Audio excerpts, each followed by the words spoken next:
Oke, assalamualaikum Mas Alif. Waalaikumsalam, Mas Medi. Ya, Mas Alif Purnomo. Yes. Jadi gini, hari ini saya kedatangan Mas Alif di ruang kerja saya dan alhamdulillah kita masih sehat ya Mas. Ya.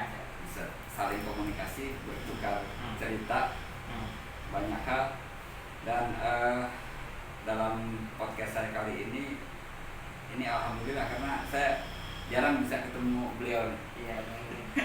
Biasanya kita hanya pakai WA dan berkirim kabar tentang kegiatan dan saya mengapresiasi Mas Alif ini kalau buat saya guru saya karena sama banyak hal yang mesti saya pelajari dari seorang Mas Alif Purnomo. Jadi Abdulnya salaman Mas. Oh iya. Kau murid jumlahnya. Iya. Abdulnya salaman. Ya jadi gini Mas Alif ya, inilah ruang kerja saya tapi ya mohon dimaklumi kalau hanya disediakan air putih ya. Jadi orang sakti itu minumnya air putih. Sementara minum saya kopi Mas. Ini diskriminasi. Kopi ini bahasanya ngopi, ngomong pintar. Oh, ini diskriminasi. Oh. Diskriminasi itu kita nggak ada kemerdekaan. Padahal baju sebenarnya kita udah merah putih, ya kan? Ini karena hari pahlawan Mas, jadi warnanya merah. Merah itu bersemangat. Tapi memang ini kalau digabungkan menjadi merah putih menjadi satu-satunya apik. Nah, kalau saya hitam dan putih.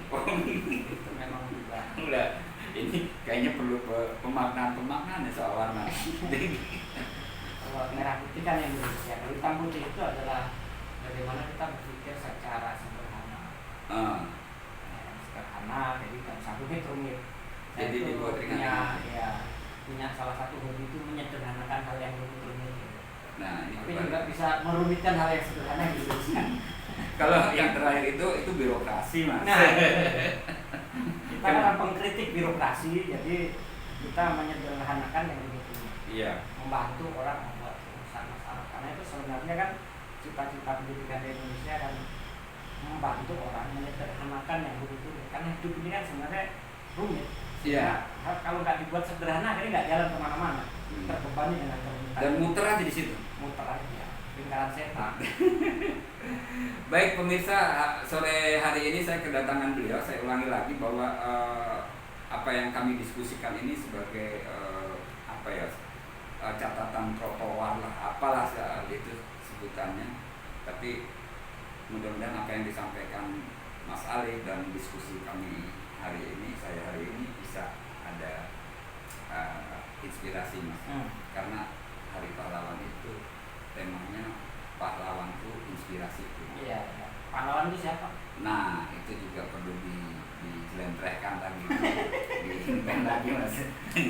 Ada pahlawan memang. Jadi sebutan pahlawan dan lain-lainnya itu kan ada semacam kalau boleh bilang mendeskripsikan sebutan pahlawan itu kan ada unsur-unsur yang politis, subjektif dan sebagainya. Tapi pasti negara ini punya patokan Mas kalau bicara pahlawan. Oke, kita nggak bicara pahlawan Mas, agak mumet karena kalau udah bicara itu saya antara suka dan sedih dan macam-macam itu bercampur baur. Kemarin melihat itu Mas, YouTube-nya tidaknya Tomo, mau terakhirnya itu kan Allah Akbar, itu merinding sih Mas. Merinding itu saya.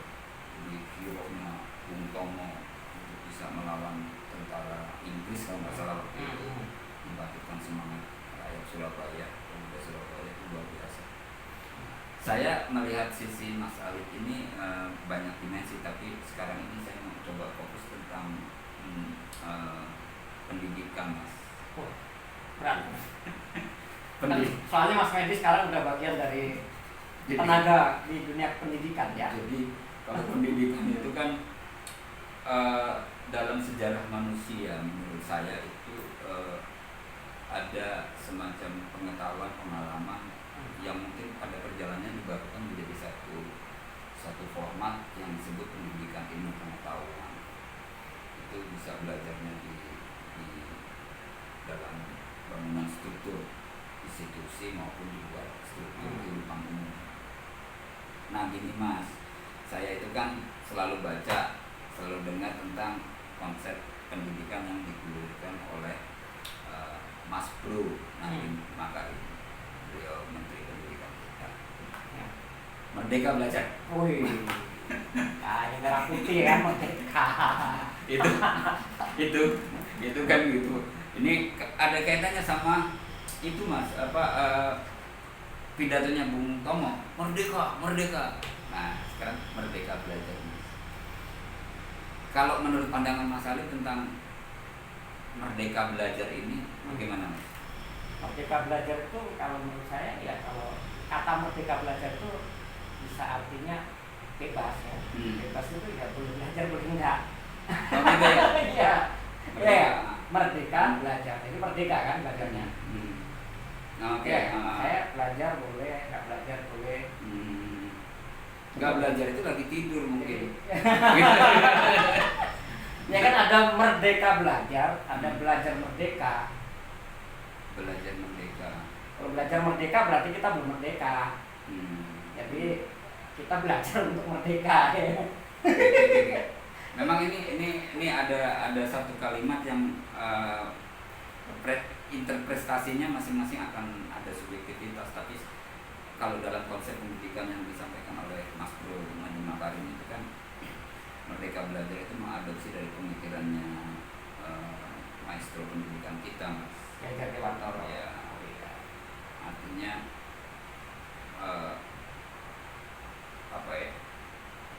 manusia Indonesia itu dengan belajar itu jiwanya merdeka Mas, bukan terkungkung. Ya. Nah sekarang ini kan kalau pengamatan saya Mas, walaupun masih di pinggiran gitu Mas, belum masuk ke dalam, ini baru melihat gitu, ada format-format baku yang selama ini diterapkan dalam dunia pendidikan itu malah justru tidak membuka celah inovasi, improvisasi, imajinasi siswa. Mereka terkekang dengan aturan-aturan yang sangat baku sehingga seperti, mohon maaf ya, seperti robot gitu Mas. Ya. Nah, pandangan Mas Ali bagaimana? Jadi kalau kita bicara itu disandarkan kepada gagasan Ki Hajar Dewantoro sebagai bapak pendidikan kita, maka ya kita harus melihat kembali pemikiran-pemikiran Ki Hajar Dewantoro kalau menurut saya ya kan. Ki Hajar Dewantoro itu kalau tidak salah itu pernah mengatakan bahwa ibaratnya kita ini nggak bisa merdeka sebelum jiwanya merdeka. Jiwanya yang merdeka. Karena itu kemudian dulu di antara para tokoh bangsa, Ki Hajar itu memilih strategi memerdekakan Indonesia melalui dunia pendidikan. Sehingga dunia pendidikan ini punya cita-cita dasar memang sebenarnya adalah membangun jiwa-jiwa yang merdeka. Kalau yang saya tangkap begitu. Atau karena mungkin situasional saat itu Mas ya, kan keterbatasan masyarakat kita untuk mengenyam pendidikan itu, tapi terlalu pragmatis juga kalau saya bilang. Maksudnya gini, masyarakat kita ini nggak boleh belajar nih ke anak bupati, anak lurah itu baru bisa belajar ke sekolah-sekolah Belanda, bahkan bisa ke negeri Belanda. Nah, Merdeka Belajar yang di pemikirannya Pak Ki Hajar Dewantara ini, kita harus merdeka, memiliki kebebasan untuk siapapun bisa mengenyam pendidikan, apa begitu ya Mas? Saya kira enggak ya, kan beliau menyatakan itu substansi dari pendidikan.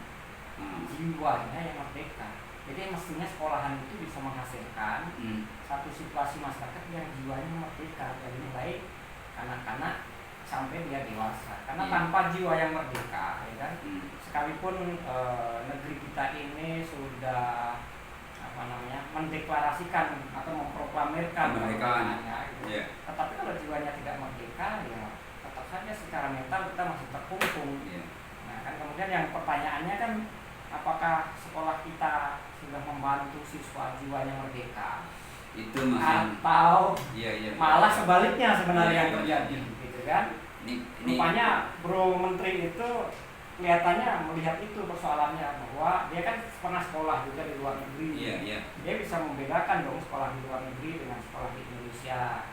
Betul. Kalau di sekolah di Indonesia ini kan persoalannya kemudian agak menjadi rumit karena bukan hanya bajunya yang seragam, sepatunya yang seragam, tetapi bahkan pola pemikirannya juga harus dibikin seragam, sehingga perbedaan di sekolah itu dalam batas tertentu kadang menjadi ancaman buat mungkin orang-orang yang tidak nyaman untuk beraneka ragam, dan itu menurut saya bahaya sekali buat keutuhan bangsa kita, karena mestinya sekolah mengajarkan sejak dini bahwa keragaman itu sesuatu yang manusiawi aja, bahwa ya kan mungkin ada ruang di mana siswa-siswa mestinya bisa mengekspresikan.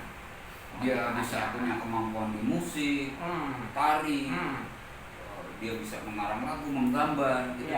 Mungkin dari kecil itu kan kita bisa. Nah ini sebetulnya dimensi yang saling mempengaruhi ini cukup besar. Salah satunya adalah kalau bicara dunia pendidikan itu ada siswa, ada fasilitas sekolah, kemudian ada orang tua, ada lingkungan sekolah. Nah 3 ini juga dikendalikan oleh sistem birokrasi pendidikan. Nah selama ini kan saya sering nonton apa yang disampaikan para petinggi pendidikan tentang konsep Merdeka Belajar, inovasi, terus jangan pernah menyerah, jangan takut gagal, terus inovasi, intinya sebesar-besarnya diberi peluang untuk berkreasi gitu. Intinya itu dari pendidikan itu yang saya tangkap. Ya. Persoalannya kan apakah birokrasi ini melayani untuk tujuan jiwa merdeka, atau birokrasi kita sekarang ini melayani administrasi, hanya melayani administrasi guru, ke dinas, ke pemerintah. Ini kan soal kiblat kerja, service oriented. saya pada itu atau tidak? Iya. Yang kita pertanyakan kan, selama birokrasi di dunia pendidikan mengabdi kepada jiwa merdeka, ada ruang yang dimana sekolah merdeka tadi bisa diwujudkan. Tetapi selama birokrasi hanya bekerja di ruang-ruang formal, menghabiskan anggaran, hanya sekedar menyalurkan anggaran, tidak melihat kepada substansi pendidikan, tidak ada tools untuk membuat jiwa merdeka. Menurut saya ya masih jauh untuk kita mencapai kepada tujuan menciptakan jiwa merdeka melalui sekolah merdeka gitu. Kalau saya lihat begitu. Artinya ya dari pihak para praktisi dalam hal ini guru, kemudian pelaksana birokrasi pendidikan itu harus bisa menyerap atau gagasannya, menjiwai, iya, memahami bahwa ini persekolahan ini ada tujuan. Kenapa ada persekolahan? Dan belajar itu gak cuma persekolahan. Begitu juga kita harus menghargai orang-orang, harus ada ruang di mana orang-orang yang mungkin belajar tidak melalui jalur formal sekolahan, itu juga sebenarnya terjadi. Itu Mas. Ya kan? Iya. Nah.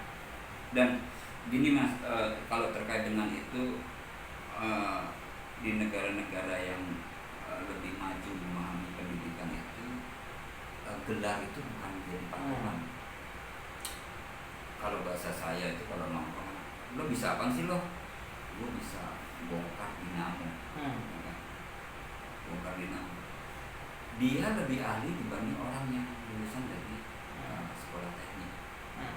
Tetapi mohon maaf, dia ini tidak bisa masuk ke ranah industri karena tidak punya ijazah. Itu terjadi juga, saya lihat di beberapa kasus di Indonesia, bahwa skill itu bukan yang nomor 1. Betul. Jadi di kita ijazah yang nomor 1, karena itu terjadi perdagangan ijazah, ya kan, jual beli ijazah, dan formalitas lah. Jadi sebenarnya melihatnya begini Mas, kalau menurut saya kita lihat aja di sekolah, peran sekolah. Peran sekolah ini apa sebagai tempat pengajaran gitu, atau dia punya orientasi tadi menemukan karunia Tuhan yang terpendam, yang orang ikut bakat, itu terjadi enggak? Kalau sekolah sudah punya satu spesifikasi lembaga, misalnya kayak BP bekerja untuk menemukan bakat para siswa, ini bakat ini kan bertumbuh ya, dari dia masih anak-anak, bayi, masuk SD, TK dulu ya, SD, SMP dia bertumbuh. Kalau teori yang modern kan disebut multiple intelligences. Bakat itu satu orang bisa memiliki beberapa bakat, tapi ada beberapa bakat yang dominan yang dia bisa merasa maksimal berkreasi dengan dunia itu. Nah sekolah ini ramah nggak terhadap bakat-bakat itu? Saya lihat di sekolah kita ini masih bisa dikatakan masih sedikit sekali yang mampu membuat peta bakat para siswa. Jadi ibaratnya siswa masuk sekolah itu disamaratakan, kita dilihat bakatnya apa. Model mengajarnya juga masih searah, ya kan? Kesulitan siswa tidak ditangani secara spesifik masing-masing siswa, sehingga banyak nanti siswa yang kemudian ketinggalan. Apalagi kalau zaman dulu masih ada ranking, sekarang udah banyak yang nggak pakai ranking kan. Zaman ranking itu kalau menurut saya yang pintar mungkin cuma ranking 1, 2, 3, yang lainnya non ranking kan. Non ranking itu artinya ya tidak pintar kan gitu ya, dalam bahasa simbolnya kan. Dan itu saya pernah ngalami. Dan itu seperti penghukuman, Mas. Oh iya, saya pernah ngalami jadi juara 1, ya kan, juara 2 gitu kan. Tiba-tiba suatu ketika saya pindah sekolah, naik sekolah dari ke SMA, tiba-tiba saya rankingnya 25, ya kan? Itu betapa stres betul katanya. Nah, padahal orang-orang tua itu kan pengen ke sekolah membawa anaknya, pengen disebut pintar, karena pada dasarnya manusia diciptakan itu semuanya punya kecerdasan, punya skill ya, karena keadilan Tuhan semuanya diberikan kelebihan. Nah, yang harus kita cari kan di mana kelebihan itu berada. Nah, sekolah kan berperan itu nggak untuk menggali. Kemudian ketika, bedanya apa sih satu sekolah dengan yang lain, gitu kan? Oh, ternyata sekolah ini sanggup loh menemukan bakat anaknya, kan gitu saja kan? Nah, sekolah yang bagus adalah menurut saya sekolah yang mampu tadi mengcapture atau menangkap atau menumbuhkan bakat anak yang terpendam tadi, mampu memelihara, merawat, bahkan menyalurkan, sehingga anak begitu selesai sekolah dia punya namanya ada yang hobi gendang, Mas. Ya, anak itu talentnya bagus.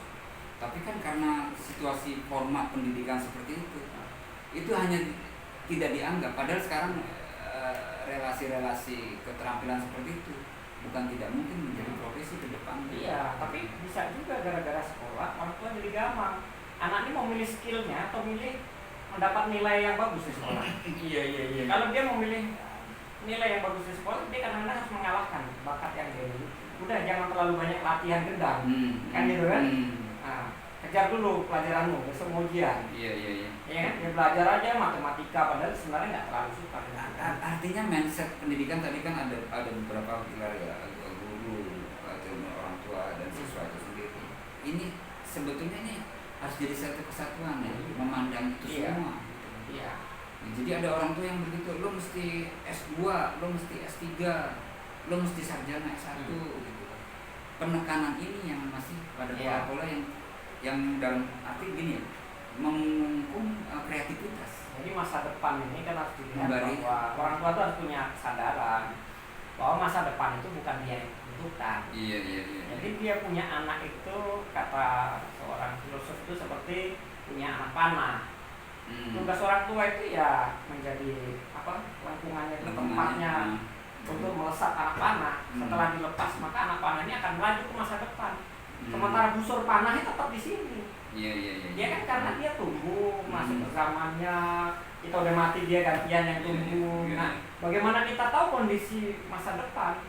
Kan berbeda-beda tantangan, tidak akan pernah sama tantangan kita sebagai orang tua dengan tantangan anak ke masa depan. Iya. Nah, jadi era kita dengan era anak kita akan beda. Jadi kita nggak bisa juga memaksakan membuat rencana, kamu nanti jadi atlet ya.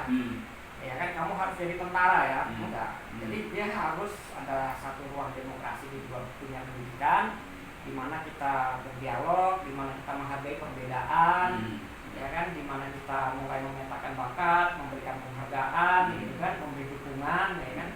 Nah, itu orang tua yang ideal dalam sekolah merdeka tadi mestinya kan. Itu tadi yang Mas Alif ngomong ya, apakah hanya berputar pada birokrasi tadi kalau nggak salah. Jadi memang realitasnya seperti itu, Mas. Saya nggak tahu ya, karena negeri kita ini berjenjang, Mas. Dan menteri di bawahnya ada apalah jabatan-jabatan, kemudian baru ke dinas ke bawahnya lagi, turun ke bawah. Jadi sistem birokrasi. Ya.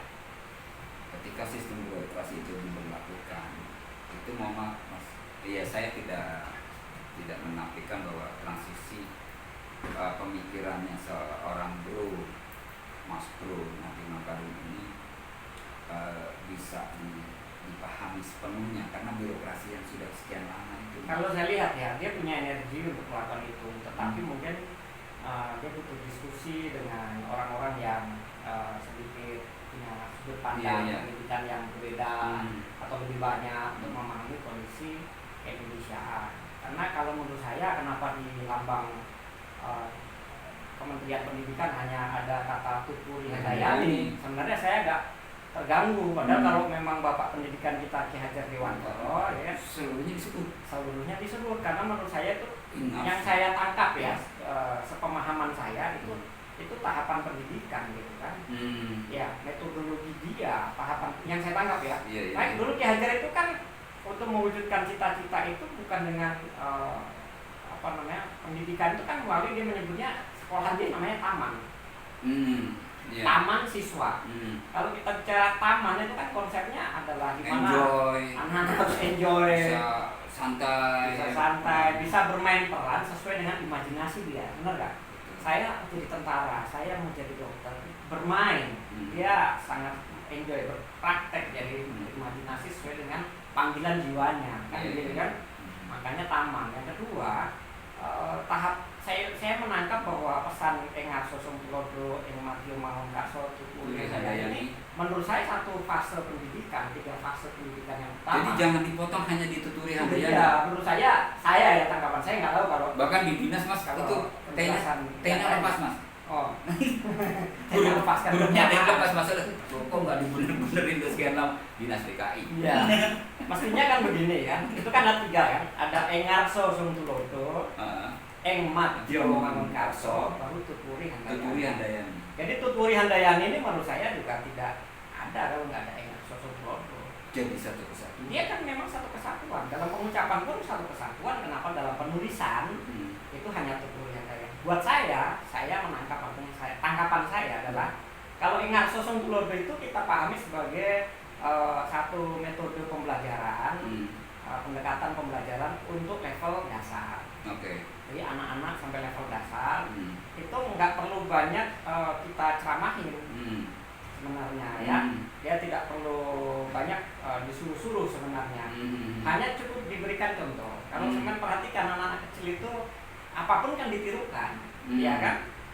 Kita mengajarkan dia untuk tidak membuang sampah sembarangan, tapi kita buang sampah sembarangan, dia akan juga buang sampah. Benar kan? Jadi misalnya kita suka main gitar gitu, dia juga akan mencoba meniru yang kita lakukan. Kita suka duduk di meja, dia akan meniru juga. Sesuai fase usianya. Fase usianya. Jadi dalam fase itu kelas dasar pendidikan ke bawah itu dikasih contoh aja, dia ngikut di belakang ikut. Coba nggak percaya punya bayi, apa dia ngikut itu apapun. Saya punya anak bayi, suka saya tepuk-tepuk gitu kan. Ya besok dia belajar nepuk-nepuk saya. Jadi apapun yang dilakukan ditiru sama dia.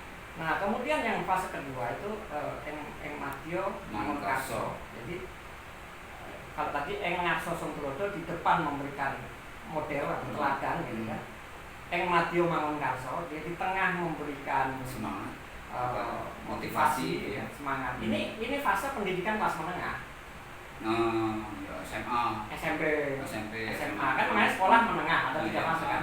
Kan kita ada sekolah dasar, sekolah menengah, sama tinggi kan. Nah, yang menengah inilah yang modelnya Eng Matio Mangunkarso. Jadi anak-anak SMP dan SMA kalau yang saya pahami bergaul dengan mereka itu nggak terlalu mau juga disuruh-suruh, nggak mau kan dia, tapi harus dikomporin modelnya kan. Diprovokasi, dikasih ide, disemangati. Dia kan dia merasa udah bisa nih anak-anak seusia itu, udah merasa lebih dewasa, tetapi sebenarnya belum banyak tahu. Tapi kalau kita ceramah sekarang, pasti dia nggak suka gitu. Tapi kalau dia melakukan apa nih, dia punya inovasi, kita beri dukungan, dia itu yang dia suka, dia semangat gitu. Ya kan? Nah itu saya tangkap sebagai gagasan Eng Matio Mangunkarso. Tutpuri Handayani terus? Itu kelas perguruan tinggi. Tutpuri Handayani, ya kan? Itu satu gagasan tentang bahwa anak-anak itu sudah bisa belajar bebas. Kita hanya kontrol dari belakang. Tutpuri Handayani itu kita di belakang mengikuti, ya kan? Handayani itu yang mengikuti secara bijaksana, gitu kan? Oke. Nah kalau sekarang anak SD Tutpuri Handayani dikasih kebebasan, dia kita belum ngerti apa yang mau dilakukan. Iya. Kan gitu. Anak SMP SMA kadang patah harap di jalan, nggak bisa kita Tutpuri Handayani, dia butuh. Nah kalau mahasiswa memang fasenya itu kan dia bisa belajar mandiri. Dikasih tema, dia belajar sendiri, bisa eksplorasi narasumber, bisa belajar dari masyarakat, udah punya lebih dewasa hasilnya. Istilahnya lebih punya experience untuk bisa menentukan sikap ya, ini resikonya apa, ini apa gitu. Kan gitu. Jadi mestinya logo anak SD lebih bagus ngasor sontulodo supaya semua guru ini kuncinya ngasih teladan. Kalau di SD ya jangan sekali-kali merokok di depan mereka kemudian melarang mereka merokok, karena itu nggak berlaku. Kalau di SMP ya lebih bagus konsultatif ya kan. Iya. Maksudnya di tengah provokasi apa menyemangati lah ya kan, kasih yang buat mereka untuk lebih berimajinatif untuk mengembangkan diri kan. Memang ada sedikit fakta yang saya alami sendiri. Jadi gini Mas, ketika kita berhadapan dengan level anggaplah 5 biomanufaktur, ini ada ketertekanan. Jadi bawaan pendidikan yang begitu formalistik, guru adalah yang paling tahu, siswa ini yang harus kamu tahu, akhirnya terbawa nih Mas. Jadi sederhana aja, misalnya aku tanya, siapa yang mau bertanya? Nggak ada, karena begini aja, ayo dong bertanya apa, kita jadi bingung kan Mas, antara mengerti atau tidak mengerti gitu. Oke gini Mas, ini sangat menarik pembicaraan kita sore ini, tapi satu key point yang saya tangkap, apa yang disampaikan Mas Alif tadi buat saya inspirasi dan kesana, kalau perlu didorong sampai ke Mas Bro Nadiem Makarim. Jadi pendidikan itu tidak hanya logo Menteri Pendidikan itu tidak Tut Wuri Handayani, tapi keseluruhannya. Oke. Ya karena Ki Hajar bilangnya dari Ngarso sampai Tut Wuri Handayani. Iya. Kemudian konsep sekolah kalau memang Ki Hajar ya mestinya konsep taman. Dan itu sudah Mas paparkan pada fase-fase pendidikan SD, SMP, SMA sampai kuliah. Tinggi. Oke. Cukup clear sebenarnya kan? Clear. Baik, sobat semua, saudara semua yang melihat podcast saya ini dengan Mas Alif Purnomo. Diskusi ini rileks saja, warga masyarakat yang sedikit dalam tanda kutip memperhatikan dinamika pendidikan di Indonesia umumnya dan mungkin wilayah yang pernah kita sambangi, kita punya satu kesimpulan. Mudah-mudahan ini bisa bermanfaat dan menjadi kasana informasi. Kalau ini ada diskusi lanjutan, kita terbuka yang terbuka. Masalah pendidikan itu memang tidak sederhana, multidimensi, dan tentunya perlu banyak pihak yang bisa urun rembuk mengatur strategi. Ini baru sekelumit Mas, karena kalau bicara pendidikan dolar lagi ke anggaran segala macam itu pusing Mas. Bicara anggaran. Baik, tapi gini Mas ya. Jadi kalau ngomong sekolah merdeka kan artinya kan ketika itu baru proses dijalankan kan mau dikatakan bahwa sekarang ini belum merdeka. Merdeka belajar Mas. Iya kan, merdeka belajar maksudnya kan berarti sebelumnya sekolahan belum merdeka kan? Iya.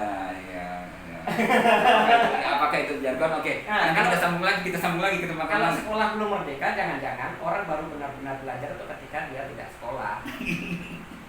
Dia baru belajar kehidupan yang sebenarnya. Karena sekolah kan sifatnya kan lebih kepada abstrak, hafalan, begitu lulus mereka terbengong-bengong dan sangat formalistik administratif. Iya, dan begitu lulus dia terbengong-bengong dengan kenyataan kehidupan bahwa kosinus tangen itu ternyata nggak dipakai dalam makan sehari-hari. Kenapa mesti menghabiskan waktu selama berapa tuh? SD 6 tahun, SMP 3 tahun, SMA 3 tahun, kuliah 6 tahun. Iya. 4 tahun ya kuliah ya. Kalau saya 7 tahun kan. itu kuliah sama dekat sama pacar tuh, jadi pacarnya. Itu renungan kan. Mungkin di antara para pendengar juga banyak yang merasa ternyata baru benar-benar belajar hidup itu adalah setelah nggak sekolah. Siap. Nah itu bisa diberikan komen di bawah untuk yang punya pengalaman kan.